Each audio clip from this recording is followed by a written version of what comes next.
ஒரு ஊருக்கும் இன்னொரு ஊருக்கும் சண்டைன்னு கேள்விப்பட்டிருக்கோம். ஆனா ஒரு ஊரும் இன்னொரு ஊரும் சேர்ந்து விளையாட கேள்விப்பட்டிருக்குமா? அதுவும் ஒரே குடும்பத்தை சேர்ந்த பாட்டி மக பேத்தி இவங்க எல்லாருமே வயது வித்தியாசமே பார்க்காம ஒன்னா சேர்ந்து விளையாடி பார்த்திருக்கோமா?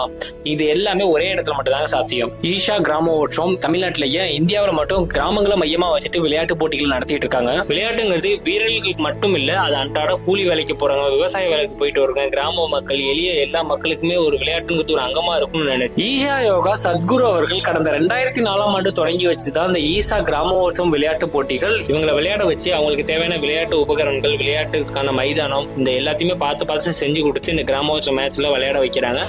இப்ப தமிழ்நாட்டுல பல்வேறு இடங்கள்ல முதற்கட்ட அளவிலான மேட்ச் நடந்துகிட்டு இருக்கு. இதுல வின் பண்றவங்க அடுத்து டிவிஷனல் மேட்சுக்கு கலந்துப்பாங்க. அதுல வின் பண்றவங்க செப்டம்பர் மாசம் 6ஆம் தேதி நடக்கிற கோயம்புத்தூர் ஈஷா ஆதியோக வளாகத்துல நடக்க இருக்க கிராண்ட் பினாலே கலந்துக்கிட்டு பெரிய அளவிலான பரிசு தொகையில வின் பண்ண போறாங்க. இந்த ஈவெண்ட் பத்தின ஃபுல் டீடைல்ஸ் உங்களுக்கு தேவைப்படுது அப்படின்னா ஈஷா கிராமோற்சவம்ங்கிற இன்ஸ்டாகிராம் பேஜை செக் பண்ணி பாருங்க. ரொம்ப நன்றிங்க.